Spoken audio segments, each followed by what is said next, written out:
Alhamdulillah, kita syukur pada Allah Subhanahu wa taala. Kita masih lagi dipanjangkan umur kita pada pagi ini. Alhamdulillah, kita dapat mulakan tuan-tuan hari kita ini dengan sama-sama kita dapat mengunjungi masjid kita untuk salat berjamaah. Alhamdulillah, sementara kita menunggu siang, insyaAllah pagi ini tuan-tuan muslimin muslimat, kita akan bersama dalam kuliah subuh kita, insyaAllah tuan-tuan. Kita akan menyebut berkaitan dengan hari akhirat, hari akhirat. Dan kitab yang saya akan guna ini ialah namanya Mustika Hadis Rasulullah sallallahu alaihi wasallam. Kitab ni tuan-tuan diterbitkan oleh Jabatan Kemajuan Islam Malaysia JAKIM, jadi antara yang mengarang, yang menulis kitab ini ialah Datuk Haji Muhammad Nur bin Haji Ibrahim. Ini bekas Mufti Sabah, Tuan Haji Ismail bin Haji Yusuf, Syekh Abdullah bin Muhammad Basmih. Ini antara yang menulis lah, Jadi kitab ni kalau bersih lama dia warna hijau, tuan-tuan, Jadi tuan-tuan muslimin muslimat yang dirahmati Allah, insyaAllah kita nak tengok dulu, bila sebut tuan-tuan akhirat, maka akhirat ini tuan-tuan dia tak boleh lari, nak sampai kepada akhirat ini kita kena mati dulu, Itu pemisah di antara alam dunia dengan alam akhirat ialah dengan cara kita kena mati dulu. Jadi hari ini tuan-tuan kita berada dalam alam dunia, alam dunia ni tuan-tuan muslimin muslimat tidak lama, sekejap saja. Tak. Kita duduk di alam dunia ini 60 tahun, 50 tahun, dan masa hari ini pula berlalu dengan begitu cepat. Sedangkan bila mana kita berada di akhirat nanti, tuan-tuan bayangkan satu hari di akhirat bersamaan dengan 1000 tahun dunia. Allahu Akbar, tuan-tuan, lamanya. Tak. Dalam keadaan susahnya, huru-haranya, tuan-tuan, susah tidak sama sebagaimana susah atas dunia. Susah atas dunia ni tuan-tuan, kalau kita susah ada orang boleh bantu, tak ada makan, boleh minta dengan orang. Tak ada sangat, boleh pergi masjid, boleh pergi tempat yang menyediakan, kita kata apa nama ni, gerobak rezeki tu, ada masalah. Tapi susah akhirat ni tuan-tuan, susah yang tidak ada orang boleh bantu. Baik. Jadi tuan-tuan muslimin muslimat yang dirahmati Allah, bila sebut mati tuan-tuan, kita ambil sikit dulu tuan-tuan yang disebut sebagai sakaratul maut. Sakaratul maut, Hadis, kita tengok sini hadis, satu hadis tuan-tuan muslimin muslimat yang dirahmati Allah. An Aisyah radhiyallahu anha. Cerita ni tuan-tuan, hadis cerita tentang Aisyah yang menceritakan tuan-tuan bagaimana keadaan Rasulullah sallallahu alaihi wasallam ketika berada dalam sakaratul maut. An Aisyah radhiyallahu anha qalat ra'aitu an-nabi sallallahu alaihi wasallam wa huwa bil maut. Aisyah kata, aku melihat Nabi sallallahu alaihi wasallam semasa baginda hampir mati, wafatlah. Wa indahu qadahun fihi ma'un.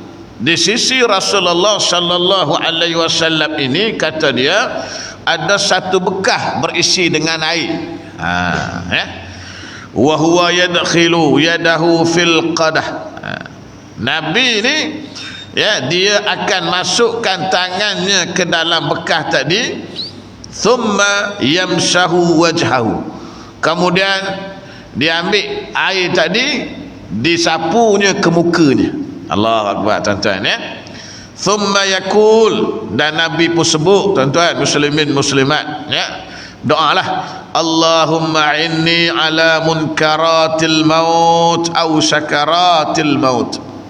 Hadis ini rawahu Tirmizi dan Ibnu Majah. Ya.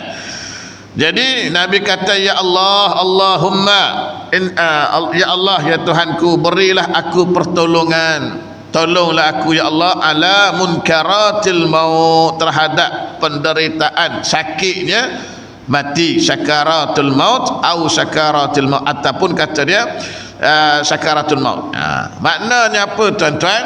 Maknanya ya, mati ini suatu benda yang sakit.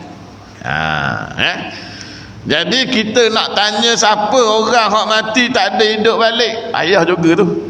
Tapi Aisyah sendiri cerita kepada kita waktu Nabi nak wafat. Tuan-tuan, Nabi ini manusia yang paling dekat dengan Allah, manusia yang Allah paling sayang, manusia yang ya tidak buat dosa, maksum, tak ada dosa. Tuan-tuan, mati Nabi tengok. Ya, dalam hadis lain, bila mana sahabat datang ziarah Nabi, Nabi kata, sakit aku ni, panah badan aku ni, ya, 2 kali ganda daripada orang biasa. Tuan-tuan, pasal apa tuan-tuan? Sebab Allah nak angkat darjat Nabi sallallahu alaihi wasallam. Jadi kalau kita kata orang hak Allah sayang ni, ya, maka matinya tidak sakit, itu tak betul. Itu tak betul. Kan orang Melayu kan begitu tuan-tuan, ya, 3 hari dah haji tu sakit, tak mati-mati, belejin. Tu kira belejin selalu dah, ya. Bila payah nak mati kira belejin, bila payah nak mati banyak dosa lah tu. Dah. Ini orang Melayu tuan-tuan muslimin muslimat yang dirahmati Allah, ya. Dalam hadis lain, Fatimah tuan-tuan, isteri anak kepada Nabi sallallahu alaihi wasallam, Fatimah radhiyallahu anha, bila ayah dia nak mati sakit tuan-tuan, dia pergi dekat Nabi. Nabi bisik kat telinga dia, dia menangis. Dah. Kemudian Nabi bisik sekali lagi, dia senyum. Dah. Ini cerita dekat-dekat Nabi nak meninggal. Jadi ya, kenapa Fatimah ini bisikan pertama dia menangis, bisikan kedua dia senyum? Sebab ayah dia pesan dah tuan-tuan. Nabi sallallahu alaihi wasallam pesan, Nabi bagi tahu dah kepada Fatimah, Fatimah, ayah ni sakit ayah ni bawa ke mati. Bawa ke mati. Jadi Fatimah bila dengar tuan-tuan, dia sedih lah, dia menangis. Kemudian ayah dia bisik sekali lagi, dia senyum. Kenapa tuan-tuan? Sebab ayah dia bisik, ayah dia beritahu Fatimah, selepas ayah mati ni, orang yang pertama akan mengikuti jejak ayah kamu. Fatimah senyum. Kalau kita macam, ya, ayah bisik kat telinga, ya, menangis, ayah rasa ayah tak lama ni, ayah rasa nak mati ni, kita menangis sedih dah. Bisik kali kedua, senyum kita. Senyum tu kenapa? Senyum pasal ayah pesan, harta ayah tu engkau ambil seorang le. Bagus senyum tak, ya. Ni ada orang tuan-tuan, dia tak tipu tuan-tuan, ada orang, kerana nak harta, buat cerita. Dia kata, ya, ayah dulu nak meninggal, dia pesan, ni saya nak cerita ni benda betul tuan-tuan. Ada orang, ya, dia pesan, dia kata waktu aku usung jenazah ayah nak kubur tu, ayah bisik dengan aku, dia kata harta-harta tu paling banyak aku lah. Tu dia tuan-tuan, ini semua bohong tuan-tuan muslimin muslimat yang dirahmati Allah. Orang dah mati nak bisik ke mana dah, tuan-tuan. Ni nak sebut tuan-tuan muslimin muslimat yang dirahmati Allah. Kemudian tuan-tuan, Nabi ni waktu dia sakit, orang yang bersama dengan dia siapa tuan-tuan? Isteri dia Aisyah. Aisyah kata, tuan-tuan, aku ni direzekikan Allah, ya, Nabi itu meninggalnya dalam rumah aku, meninggalnya pada giliran aku, meninggalnya pada atas riba aku. Dan ya, air liur aku kata Aisyah bersatu dengan air liur Nabi sallallahu alaihi wasallam. Apa maksud tuan-tuan? Maksudnya tuan-tuan, waktu Aisyah tengah riba Nabi ni tuan-tuan, masuklah adik dia Abdul Rahman. Ya. Bila masuk tuan-tuan, Abdul Rahman ni dia bawa sugi, kayu sugi. Bukan buah gigi, dulu sugi kan, kayu sugi kan, macam ada setengah-setengah orang kan biasa bawa kayu sugi tu, ya.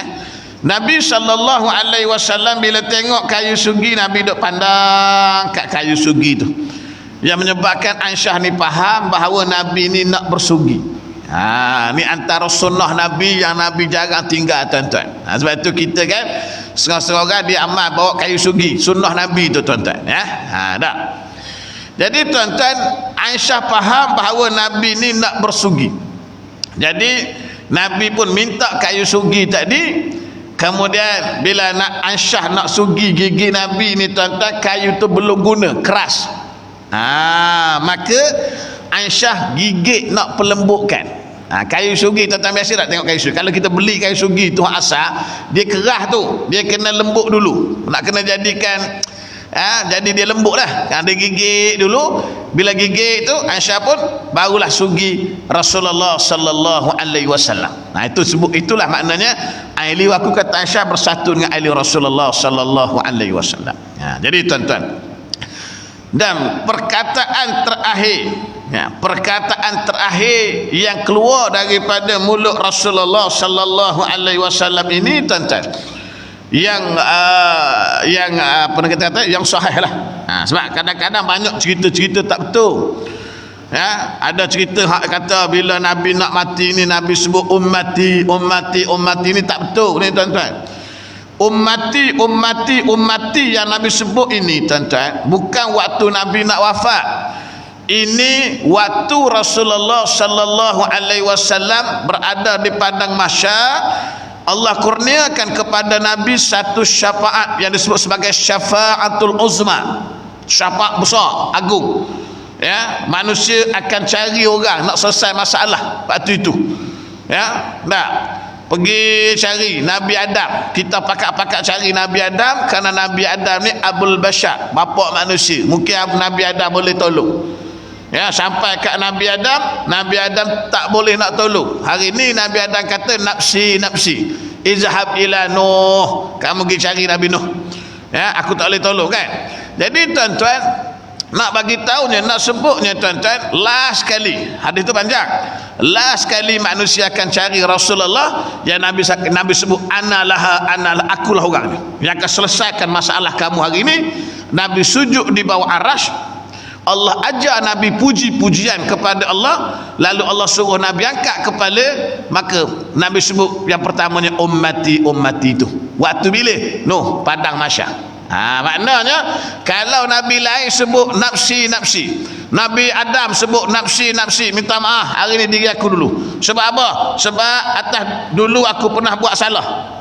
Bila Allah kata jangan kamu hampiri pokok ni,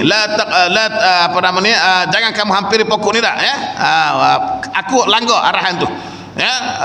Aku pergi makan buah tu kan, menyebabkan aku berdosa.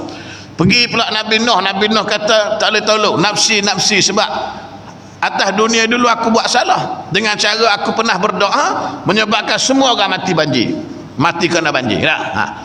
Kemudian pergi pula jumpa Nabi Ibrahim pun sama, minta maaf hari ni aku tak boleh bantu, nafsi. Kenapa? Sebab Nabi Ibrahim kata atas dunia dulu aku pernah buat dosa. Dosanya apa? Tak banyak, ya. Nabi-nabi dia bukanlah kata dosa macam kita, maknanya bagi dia tu dosa, tidak berdosa kan. Nabi Ibrahim kata dulu aku pernah bohong. Nabi Ibrahim ni tuan-tuan pernah cakap bohong. Berapa kali cakap bohong? 2 kali tuan-tuan. Kita berapa kali cakap bohong tuan-tuan? 2 kali tak pernah bohong. Yang lain bohong belaka tak? Itu kita tak, Nabi Ibrahim 2 kali dia pernah bohong. Yang pertamanya kalau kita masih ingat cerita waktu kaum dia ajak pergi majlis tu kan, dia tak pergi, dia pergi pecahkan berhala kaum dia gantung kapak tu kepada berhala paling besar. Itu yang antara dia bohong. Bila kaum dia tanya siapa buat ni, tak tahu. padahal dia buat kan. Tahu-tahu kata dia tanya berhala besar tu, kan dia bohong kan. Tu kemudian cari pula Nabi Musa alaihissalam. Nabi Musa pun minta maaf, tak ada tolong. Nafsi kerana aku dulu pernah bunuh satu orang Qibti, tumbuk satu orang, ya, dia berjalan, dia jumpa satu orang tengah bergaduh dengan orang dia, orang Mesir, orang Qibti, tengah bergaduh dengan orang Bani Israel. Tuan-tuan ya, Nabi Musa ni Bani Israel. Bani Israel ni tuan-tuan bukan penduduk asal Mesir. Bani Israel ni dia datang ke Mesir waktu bila? Zaman Nabi Yusuf alaihissalam. Kalau kita masih ingat, Nabi Yusuf kena buang ke abang-abang dia, lalu dijumpa oleh satu orang pedagang tu, lalu dibawa pergi ke Mesir, jadi anak angkat kepada pembesar Mesir kan. Di situlah mulanya Bani Israel. Bani Israel ni asal daripada Palestin, tuan-tuan. Lepas tu kalau kita baca surah Nabi Musa tu, dia nak bebaskan Bani Israel daripada cengkaman Fir'aun. Fir'aun ni Qibti, kan. Dia tengok bangsa dia dengan Qibti, dia tumbuk Qibti mati. Pasal Nabi Musa ni jenis gagah, tuan-tuan ya. Itu Nabi Isa pun sama. Nabi kita saja baru sebut nafsi. Apa nama saya? Ummati. Orang lain semua nafsi, tak boleh tolong. Itu dia. Jadi tuan-tuan, apa yang keluar daripada mulut Nabi waktu ya akhir hayat Nabi ni tuan-tuan muslimin muslimat, antaranya ya, Nabi kata Allahumma ghafirli warhamni, ya Allah ampun dosaku, kasihani aku. Ya, yang masyhurnya Nabi sebut wa alhiqni birrafiqil a'la. Ni tuan-tuan, ni perkataan akhir Nabi sallallahu alaihi wasallam yang sahih, wa alhiqni birrafiqil a'la. Ni tuan-tuan, Nabi ya apa nama ni, aku nak pergi ke tempat yang paling tinggi, mana tempat sahabat-sahabat Nabi. Dan tuan-tuan, rasul-rasul ni tuan-tuan, dia diberi pilihan oleh Allah Subhanahu wa taala. Dia tak macam kita. Nah, sama ada dia nak mati atau tidak, dia diberi pilihan. Tapi mati tetap mati kan, cuma diberi pilihan. Tak. Kalau kita agak-agak diberi pilihan nak mati ke tidak, confirm lah tak mau mati tuan-tuan ya. Tak, Malikil Maut datang. Ji, esok pukul 7 pagi sampai waktu tu. Jangan lupa saya datang esok ambil nyawa. Kita kata apa? Kalau boleh bercakap lah. Malaikat boleh tak tunda sikit? Tu kita. Rasul-rasul diberi pilihan. Kalau tuan-tuan masih ingat cerita Nabi Musa alaihissalam yang Nabi sebut kan, Nabi Musa ketika mana malaikat maut datang nak ambil nyawa dia tuan-tuan, perkenalkan diri, aku ni malaikat maut, Allah perintah aku ambil nyawa kau Musa. Dia penamparnya malakul maut tuan-tuan. Itu cerita tu sahih tuan-tuan, bukan cerita daripada apa nama Facebook dah, cerita daripada hadis Nabi. Dia penamparnya malakul maut, cabut mata kawan tu. Nabi Musa ni garang tuan-tuan ya, jenis orang gagah tak. Malikul maut pergi jumpa Allah, ya Allah, Musa dia penamparnya saya ya Allah kan. Jadi ya, Allah kata beritahu Nabi Musa kalau dia tak nak mati, makna dia diberi pilihan nak mati ke tidak. Kalau dia tak nak mati, suruh dia ambil tangan dia, letak di atas belakang kuda, sebanyak mana bulu yang berada di bawah tangan dia, satu lai ganti dengan setahun. Mana kalau Nabi Musa letak situ tuan-tuan, panjanglah umur dia. Tapi Nabi Musa tak macam kita, dia tak nak hidup, dia nak mati. Pasal apa? Dia nak bertemu dengan Allah Subhanahu wa taala. Kan, kalau kita agak-agak diberi pilihan macam tuan-tuan, tak payah lama lah malaikat, 10 tahun lagi cukup lah. Umur dah 80, nak 10 tahun lagi 90. 80 pun semayang atas kursi dah. Nak 90 kot mana? 80 pun kecil manis, darah tinggi, gout dah. 3 serangkai. 3 serangkai kena habis lah tuan-tuan. Lepas tu saya kalau kuliah kat masjid-masjid ni, orang tua-tua, saya taklah kata orang straight sangat tuan-tuan, pasal faham. Bila kena 3 serangkai ni biasanya cepatlah mengantuk lah. Mengantuk tu biasa kecil manis, darah tinggi lah tuan-tuan. Jadi tuan-tuan muslimin muslimat yang dirahmati Allah, tak, itu Nabi. Tapi Nabi tidak nak panjang umur. Jadi tuan-tuan ya, waktu Nabi wafat, cerita sikit lah. Waktu Nabi wafat tuan-tuan, orang yang mula-mula, Aisyah ni orang bersama Nabi. Sebab itu tuan-tuan, kita kena ingat kenapa golongan Syiah sangat marah kepada Aisyah radhiyallahu anha. Dia marah pelik tuan-tuan, dia cerca tuan-tuan, dia laknat. Bayangkan tuan-tuan, Syiah, kita kata Rafidah ni lah, Syiah Rafidah ni tuan-tuan kan, yang mencela sahabat Abu Bakar, mencela Sayyidina Umar, Hafsah kan. Dia marah sangat dengan Aisyah. Kenapa tuan-tuan? Sebab dia buat cerita, dia kata Nabi sebelum wafat ada pesan dekat Sayyidina Ali. Kita kena tahu ni tuan, supaya kita boleh berhujah.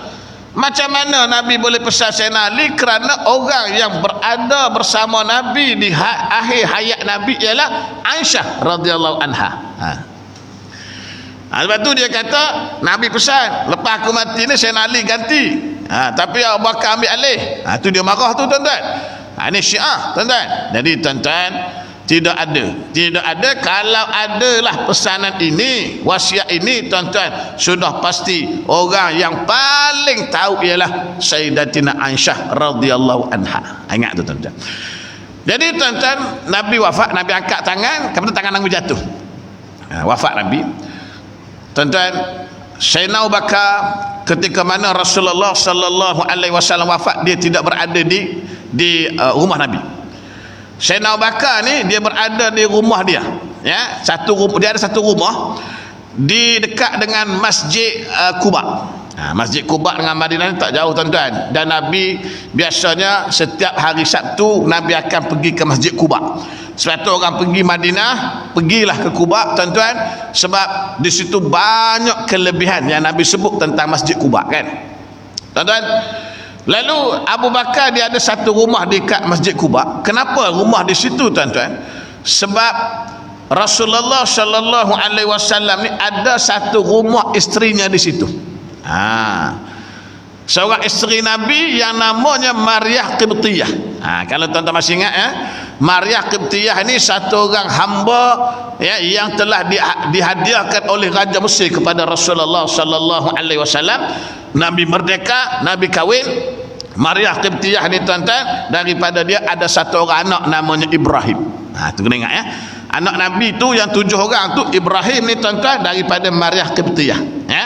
Tapi meninggal waktu kecil, ya. Bila meninggal Ibrahim berlaku gerhana, itu cerita tu kan, yang Nabi kata gerhana ni berlaku bukan sebab lahir, bukan sebab kematian. Tu anak dia tu, Ibrahim tu tuan-tuan, ya. Jadi tuan-tuan, Abu Bakar ni kerana dia nak sentiasa dengan Nabi, bila turn Nabi di rumah Maryah Qibtiyah, duduk di situ dekat Quba, maka Abu Bakar pun bina jugalah pondok-pondok kecil kat situ supaya dapat duduk dekat dengan Nabi. Allahu Akbar tuan-tuan, ini Abu Bakar. Jadi bila dia dapat berita bahawa Rasulullah sallallahu alaihi wasallam meninggal, maka Abu Bakar terus pergi ke rumah Nabi lah, Masjid Nabawi lah. Bila dia sampai tuan-tuan, dia tengok Sayyidina Umar tengah duduk khutbah. Khutbah ni mana tengah duduk ceramah lah depan rumah Nabi, ya. Sayyidina Umar ni dia tak percaya Nabi ni wafat. Nabi tak wafat kata dia, Nabi pensan je. Pasal dia terlalu sayang dengan Rasulullah sallallahu alaihi wasallam tuan-tuan, ya. Jadi Abu Bakar bila tengok Sayyidina Umar tengah duduk cakap depan tu, dia tak peduli, dia masuk dalam rumah. Ya, dia tengok jasad Nabi tengah ditutup, dia buka kain, dia cium je dahi Rasulullah sallallahu alaihi wasallam. Kan? Dia tengok, dia cium, dan dia berkata, adalah perkataan itu, ya. Kemudian tuan-tuan, dia keluar. Bila dia keluar tuan-tuan, orang masih lagi tengah mendengar Umar. Siapa-siapa kata Rasulullah mati, meninggal, ya, aku nak pancung lagi. Sayyidina Umar tak boleh terima kenyataan kerana kasihnya, sayang dia kat Nabi tuan-tuan. Macam gitulah, anak aku tak mati, mati dah makcik, tak mati dah, pasal sayang. Tak. Jadi bila Sayyidina Abu Bakar tengok Sayyidina Umar tengah duduk cakap, Sayyidina Abu Bakar kata, Umar, ijlis, duduk. Umar tak peduli. Ijlis, duduk, tak peduli. Umar jenis garang tuan-tuan, jenis gerebek kata orang Kelantan. Tak bukan sembarang orang tak. Tak peduli je Abu Bakar. Bila Abu Bakar tengok Sayyidina tak peduli, dia suruh duduk, Abu Bakar terus bercakap. Jadi orang ni bila tengok Abu Bakar nak bercakap, masing-masing alih perhatian ke Abu Bakar. Sebab apa? Sebab Abu Bakar orang yang baru keluar daripada rumah Rasulullah sallallahu alaihi wasallam. Maknanya berita terkini sudah semesti Abu Bakar tahu. Nabi bersebut, siapa-siapa yang sembah Muhammad, sesungguhnya Muhammad sudah mati. Direct, Muhammad mati dah. Siapa yang sembah Allah, sesungguhnya Allah hidup, tidak mati-mati. Ini ayat dia tuan-tuan. Lalu dia baca ayat Quran, wa ma Muhammadun illa rasulun qad khalat min qabli rusul. Ini ayat ni tuan-tuan. Ayat ni tuan-tuan, bila orang dengar, bila Sayyidina Umar dengar, Sayyidina Umar bila dengar, terus lutut jadi lemah. Allah baru boleh terima kenyataan. Wa ma Muhammadun illa rasul, dan tidaklah Muhammad ini melainkan dia hanya seorang rasul, qad halat min qabli rasul, sebagaimana rasul-rasul sebelum ni. Ini ayat ni bunyi. Maknanya sebelum Nabi ni banyak mana rasul dah. Nabi Adam, Nabi Nuh, Nabi Musa, Nabi Nabi Isa lah. Nabi apa lagi? Nabi Yusuf, Nabi Yunus. Mana lagi? Mana nabi-nabi ni? 23 orang ni selain pada Nabi Muhammad, Nabi Isa. 23 orang ni mana pergi? Mati dah. Mati dah. Nabi Adam mati dah, Nabi Musa mati dah. Kalau nabi-nabi itu mati, dia rasul, Nabi Muhammad juga rasul, mati, apa yang peliknya? Apa yang pelik? Nabi ni rasul, dia mati. Nabi Adam pun rasul, dia mati. Sama saja, apa yang pelik? Itu ayat ni tuan-tuan, yang menyebabkan Sayyidina Umar tuan-tuan rasa lemah lutut terduduk dia, seolah-olah tuan-tuan ayat ni dia rasa baru turun hari ni, padahal ayat ni lama dah turun. Kenapa tuan-tuan? Baru sedar, rupanya Nabi dah wafat. Ni tuan-tuan muslimin muslimat yang dirahmati Allah, yang menyebabkan Madinah itu dilanda dengan kesedihan. Allahu Akbar. Tuan-tuan bayangkanlah tuan-tuan, Nabi sebagai manusia rujukan, kita kalau orang hak kita rujuk, kita tempat bergantung, mak ayah meninggal pun tuan-tuan, kita sedih, sahabat-sahabat sedih. Dan bila sebut sedih tuan-tuan, tidak ada masalah bila kita sedih dengan suatu kematian. Rasulullah sallallahu alaihi wasallam satu ketika bila mana anak dia Zainab utuskan satu utusan suruh jemput Nabi, ayah dia, kerana anaknya sedang sakit. Anak Zainab sedang sakit, cucu Nabi lah. Maka Nabi tuan-tuan, dia tak pergi dulu, mula-mula tak pergi, dia hantar ucapan takziah. Bila anak tu semakin kuat sakitnya, Zainab hantar lagi utusan, Nabi pun pergi. Nabi pergi bersama dengan beberapa orang sahabat daripada kalangan Ansar. Nabi pergi bersama Sa'ad bin Ubadah. Bersama Nabi itu ada Zaid bin Thabit. Bersama Nabi ada Ubay bin Ka'ab. Bersama Nabi itu adanya tuan-tuan Allahumma salli alaihi Muaz bin Jabal. Ni orang hebat-hebat ni. Ni orang hebat-hebat daripada kalangan orang Ansar. Pergilah Nabi sampai di rumah anak dia Zainab. Nabi ambil cucu dia yang tengah sakit tuan-tuan, tangan Nabi ni ketak, kemudian dalam hadis sebut fafadat ainahu, air mata Nabi mengalir. Jadi maknanya sedih tidak salah. Air mata Nabi mengalir menyebabkan tuan-tuan Sa'ad bin Ubadah tengok, dia kata, ya Rasulullah ma haza. Rasulullah, pasal apa menangis? Kalau kita bahasa kita mudahlah, pasal apa menangis? Kan Rasulullah suruh kita sabar, inna lillahi wa inna ilaihi raji'un, kepunyaan Allah semua benda, dari Allah kita nak mari, pada Allah kita datang, kenapa menangis? Tengok sahabat dia terkejut tengok Nabi menangis. Nabi kata, aku menangis ni sebab rahmat ya Allah masukkan dalam hati hamba-hamba ni. Makna sedih tak salah. Ada 2 bulan lepas tuan-tuan, saya kuliah ke tempat ni, cerita 2 bulan lepas habis sembahyang kuliah maghrib, lepas habis sembahyang isyak, Pak Imam tarik tangan saya tuan-tuan masuk dalam bilik imam. Dia menangis depan saya. Kenapa Pak Imam menangis? Saya tanya dia. Ustaz, saya sedihnya Ustaz. Sedih kenapa? Isteri saya meninggal. Isteri Pak Imam meninggal, patutlah menangis dah. Sedih lah, betul lah tu. Menangis, ya Allah Ustaz, saya ni dah 35 tahun hidup bersama saya ni. Tak, rasa-rasanya tak ada lah ganti dah Ustaz. Isteri saya ni memang terbaik lah Ustaz, tak ada ganti dah, menangis depan saya. Ya, saya kata sabarlah Pak Imam. Sabar dah. Walaupun dalam hati tu huduh benar tengok orang tu menangis dah ya, tapi sabar Imam, tak sabar dah ya.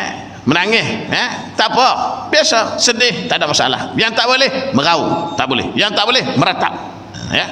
Itu cerita 2 bulan lepas. Bulan lepas dia hantar WhatsApp kat saya, Pak Imam, jemputan ke majlis. Tuan-tuan ya, majlis perkahwinan. Saya ingat anak Pak Imam kahwin, rupa Pak Imam yang kahwin ya. Tuan-tuan ya, padan dengan menangis 2 bulan lepas tu tak kahwin dah. Tengok-tengok ya, jemputan ke majlis resepsi kami. Tu dia resepsi, tuan-tuan. Aku kahwin dulu pun tak ada resepsi, tuan-tuan ya. Kalau dia kata jemputan ke majlis kesyukuran perkahwinan, boleh tahan. Dah, itulah orang lelaki tak boleh percaya sikit pun, tuan-tuan ya. Waktu bini meninggal kemain menangis, tuan-tuan. Betul lah kata orang, 7 hari mengalir air mata, hari ke-8 mengalir air liu. Betul lah tuan-tuan ya. Tapi tak apa tuan-tuan ya, eloklah kahwin, jangan duduk seorang. Jangan duduk seorang, elok kahwin. Anak tak bagi Ustaz, anak bukan boleh jaga kita sepanjang masa. Ni ada anak tak bagi ayah kahwin, mak meninggal, ayah jangan pandai-pandai nak cari ganti. Jangan jadi anak derhaka. Kalau ada anak ayah nak kahwin, silakan. Kita bukan boleh duduk dengan ayah boleh jaga dia peluk ayah, tak boleh. Kahwin, mak meninggal, terus kumpul adik-beradik buat mesyuarat, kita mesyuarat. Harta nombor 2, ayah ni dulu kita fikir, cari seorang ganti mak. Betul? Setuju? Kau tak setuju? Tak. Cari ganti mak ni dulu. Tak. Duduk seorang-seorang. Kena PKP macam baru ni macam. Duduk seorang. Nak pergi masjid tak boleh. Kalau PKP lah. Kalau ada kawan teman, bolehlah berjamaah di rumah. Suami jadi imam, isteri jadi makmum, berdua je tinggal. Okeylah. Ini kalau tak ada isteri duduk rumah mak dia, tengok tiang gitu ya. Rugilah tuan-tuan tak ya. Kahwin. Mana-mana kawan-kawan kita yang isteri meninggal tu, tolong cari dia, tuan-tuan. Cari, tolong cari. Mana hak-hak yang tak ada isteri tu, tolong cari, buat teman. Tapi cari yang sepadan lah. Umur 71 jangan cari 17, tu cari bala namanya kan. Cari yang sepadan. 60 ke, hari rekat tu lah. Nanti kan cari orang muda sangat, jenuh juga kan. Tak, tu dia tuan-tuan ya. Jadi nak sebutnya tuan-tuan ya, tidak salah sedih. Sahabat bersedih atas kematian Rasulullah sallallahu alaihi wasallam. Dunia jadi gelap, nak buat macam mana tak tahu tuan-tuan ya. Yalah sebab Nabi tempat rujukan segala-galanya. Nabi tak macam kita budak-budak dulu lah, segala-galanya mak. Contoh mak meninggal, Allah kan. Jadi tuan-tuan, orang Ansar pakak-pakak berkumpul di satu tempat namanya Saqifah Bani Sa'idah. Nak lantik satu orang sahabat namanya Sa'ad bin Ubadah sebagai ganti. Nabi meninggal bila tuan-tuan? Nabi meninggal pada duha hari Isnin. Ingat, kita duk sambut maulid Nabi tu hari 12 Rabiul Awal kan, Isnin kan. Jadi jangan lupa Nabi juga meninggal pada 12 Rabiul Awal hari Isnin. Hari Isnin sama pagi. Jadi sahabat-sahabat Ansar pakak-pakak berkumpul nak tabalkan Sa'ad bin Ubadah sebagai pengganti Nabi. Bila dengar orang Muhajirin, Abu Bakar, Sayyidina Umar pergi.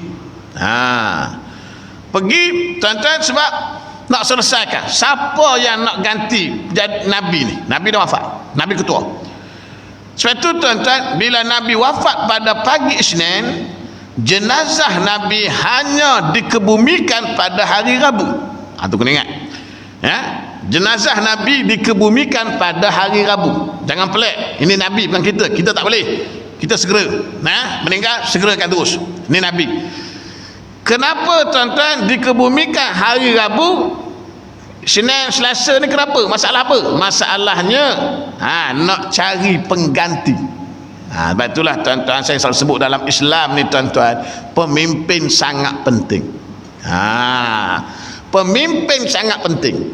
Sebab itu selagi pemimpin tak dilantik, jenazah Nabi tidak diuruskan. Siapa nak urus? Siapa nak jadi ketua? Tengok tuan-tuan Ya, sebab itu kita hari ini tuan-tuan, sistem kita ya, pilihan raya. Ya, tuan-tuan, kita ada kuasa untuk memilih. Tuan-tuan pilihlah yang terbaik. Ya, jangan buat tak peduli, malahlah saya peduli dengan politik ini. Bosanlah politik ini. Begitu begini. Jangan. Kalau kita tidak pilih orang yang baik jadi pemimpin, maka orang yang tak baik akan naik jadi pemimpin. Kita orang bawah, terikutlah. Ni tuan-tuan, kena ingat. Batu Islam dia tak boleh pisah dengan politik, dengan pentadbiran, tak boleh. Batu kalau tuan tengok ya, Imam Bukhari.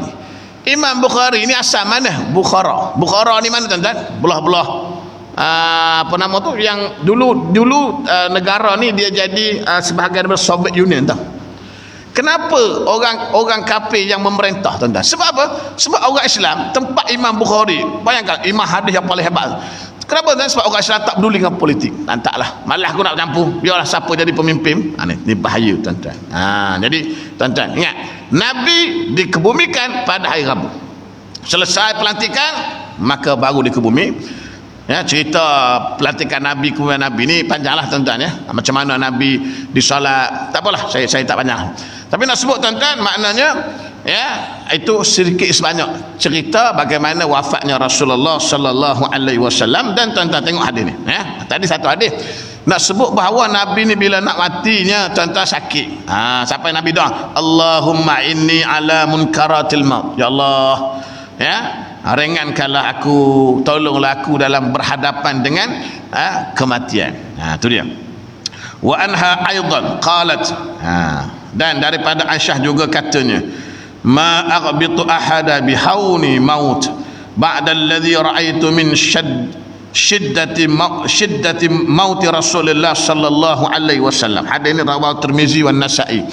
Aisyah kata, aku tidak memandang elok atau merasa iri hati kepada siapa pun dengan sebab mudah dan ringannya sakaratul maut yang dialaminya sesudah aku melihat sukarnya Rasulullah sallallahu alaihi wasallam menghadapi sakaratul maut. Nampak itu? Maksudnya apa? Aisyah kata, aku tidak hairan kalau aku tengok ada orang mati mudah. Kenapa tuan-tuan? Kerana ya, aku tengok Nabi sendiri matinya susah. Nampak? Sebab itu penilaian kita, orang tu mati sama ada husnul khatimah atau su'ul khatimah bukan sebab mudah atau susahnya mati. Kita biasa begitu kan, mudahnya mati yang baik tu. Bukan begitu tuan-tuan. Ya, Aisyah kata selepas aku tengok bagaimana ya syiddati mauti Rasulullah, susahnya, sakitnya, sukarnya Nabi berhadapan dengan maut, maka tuan-tuan aku tak kata tidak pandang elok. Maknanya orang yang mati mudah ni tidak semestinya matinya baik. Begitu. Kalau kata mati mudah ni mati baik, orang kafir ramai mati mudah tuan-tuan. Tengah-tengah berjoging meninggal, sakit jantung kan. Mudahnya meninggal. Kafir. Kan? Masuk neraka, tak ada masuk syurga. Tengok tuan-tuan. Pak Imam pula sakit sampai 2-3 tahun, terlentar kena stroke, tak mati-mati. Pak Imam, tentu. Pak Imam pasal apa macam ni? Banyak dosa. Bukan. Allah beri sakit, bila Allah beri sakit berhadapan dengan sakaratul maut tuan-tuan, maka Allah nak ampun dosa. Maka lebih baik dosa kita diampun sebelum kita mati daripada dosa kita tuan-tuan Allah perlihatkan, Allah balas akhirat nanti. Itu cara dia, kaedah dia tuan-tuan muslimin muslimat yang dirahmati Allah. Itu dia. An Anas radhiyallahu anhu anna Rasulullah sallallahu alaihi wasallam qala inna rabba tabaraka wa ta'ala yaqul wa izzati wa jalali la ukhriju ahadan min ad-dunya uridu aghfiru lahu hatta astawfiya kull khati'ah fi unuqi bisiqamin fi badani. Ibnu Ruzin hadis Ibnu Ruzin. Apa tahu tak? Anas bin Malik, daripada Anas bin Malik. Anas bin Malik ni budak maula atau kata orang pembantu Nabi lah. Dia mak dia beri kat Nabi ya. Mak Anas nama dia Ummu Sulaim ya. Ummu Sulaim dia bagi kat Nabi Anas suruh jadi pembantu. Itu dia Anas ni ya. Nabi kata sesungguhnya Tuhan yang Maha Suci dan Maha Tinggi berfirman. Ya, maknanya inna rabba tabaraka wa ta'ala yakul. Hadis ni ada kursi lah ya. Kenapa? Kerana dia kata sesungguhnya Allah Tuhan yang maha tinggi, maha suci, maha tinggi berfirman. Ada kursi ya. Demi kemuliaan dan kebesaranku, aku tidak akan mengeluarkan daripada dunia, la ukhriju ahadan minad dunya, aku tidak akan keluarkan daripada dunia, makna mematikan seorang yang aku hendak mengampunkan dosanya. Tengok, uridu aghfirullah, mana kalau orang ni aku nak ampun dosa dia, sehingga aku sempurnakan balasan tiap-tiap kesalahan yang ditanggungnya. Tuan-tuan, maknanya Allah balas dulu sebelum mati, sakit tu. Tak, dengan ditimpakan penyakit pada badannya, dan ya, kesempitan daripada rezeki. Mana Allah bagi sakit, Allah bagi sempit rezeki, miskin lah maksudnya tak. Jadi sakit miskin ni Allah nak uji tuan-tuan. Bila Allah uji tuan-tuan, maknanya Allah nak ampun dosa. Bila Allah nak uji, maknanya Allah nak angkat darjat.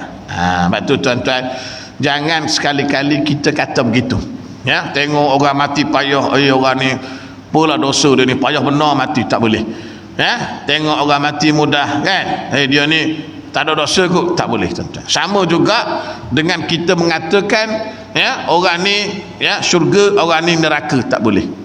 Syurga dan neraka ini ialah hak milik mutlak Allah Subhanahu wa taala. Kan ada orang kata ya, oi dia ni isteri meninggal, suami pun kata isteri saya ni bidadari syurgaku. Tak boleh tuan-tuan. Mana kita tahu dia masuk syurga? Syurga bukan hak kita. Ingat tu tuan-tuan. Kalau kita doa lain, kita doa moga-moga dia syurga tu lain. Kita tentukan jahatlah dia ni ya, jahat sangat ni, neraka ni, tak boleh tuan-tuan muslimin muslimat.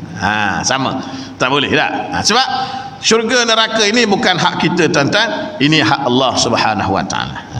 An Jabir radhiyallahu anhu, hadis terakhir. An Jabir radhiyallahu anhu qala sami'tu Rasulullah sallallahu alaihi wasallam qabla mautih bi salasati ayyam. Daripada Jabir, sami'tu Rasul, aku dengar daripada Rasulullah sallallahu alaihi wasallam. Hadis ni darjat dia tinggi tuan-tuan ya. Kenapa darjatnya tinggi? Sebab Jabir sendiri dengar. Sami'tu Rasulullah, aku dengar pada Nabi ya, qabla mautihi, sebelum Nabi wafat, bi salasati ayyam, 3 hari. Nak Jabir kata aku dengar Nabi sebut benda ni 3 hari sebelum Nabi wafat.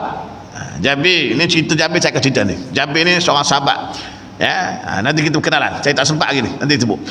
La yamutanna ahadukum illa, la yamutanna ahadukum, tidak mati, tidak kita kata, kalau kita terjemah ya, maknanya jangan matilah, jangan seorang daripada kamu mati illa wa huwa yuhsinu zanna billah, jangan kamu mati, mudahlah kita terima ya, jangan kamu mati kecuali keadaan kamu bersangka baik dengan Allah Subhanahu wa taala. Tengok dah, Nabi pesan sebelum 3 hari mati, jangan kamu mati melainkan dalam keadaan kamu sangka baik. Tuan-tuan, bila kita diuji sakit contoh ya, maka kita kena sangka baik, terima, redha. Cuma nak redha tu payah. Nah, tapi bila redha ni lah tuan-tuan, kita sangka baik dengan Allah. Allah bagi aku penyakit, Allah nak uji aku. Allah bagi aku sakit, Allah nak ampun dosa aku. Sangka baik ya, jangan kita sangka buruk. Kenapalah saya sakit, ya Allah, orang lain ramai lagi, saya muda lagi, orang lain tua-tua tu lah patut sakit dulu. Jangan ya, tak, kenapa saya, ya Allah, tak boleh. Jangan sangka buruk tuan-tuan. Nabi sebut ni 3 hari sebelum Nabi wafat. Betul tuan-tuan, macam mana berat ujian kita pun tuan-tuan, kita minta ataupun kita kena redha, kita kena sabar. Lepas tu kita doa, kalau boleh ya Allah, jangan kau uji aku dengan ujian yang aku tak mampu tanggung. Takut kalau ujian tu berat, kita tak mampu tanggung tuan-tuan. Ni bahaya juga tuan-tuan tak ya. Jadi kalau Allah uji tu tuan-tuan, macam mana pun kita kena sabar, kena redha. Sebab kalau kita tak sabar, tetap sakit juga. Tak, kalau kita tak redha pun sakit juga. Betul lah tuan-tuan, kita ni bukan selama-lama sihat. Bukan kata orang tua je, orang muda pun sama tuan-tuan. Ya, saya ni tuan-tuan, tak sama juga penyakit pun dah ada tuan-tuan, macam-macam penyakit ada, sama je tuan-tuan. Maknanya tuan-tuan, ya Allah beri penyakit, kita redha, kita sabar tuan-tuan. Dalam hadis lain kata, bila kita sabar, kita redha, kita akan dapat syurga. Bila sebut syurga ni lah ganjaran hak tertinggi tuan-tuan muslimin muslimat yang dirahmati Allah. Jadi insya-Allah sekarang tu tuan-tuan, kita akan sambung nanti tuan-tuan, ya, dalam kuliah kita bulan hadapan. Wallahu a'lam. Assalamualaikum warahmatullahi wabarakatuh.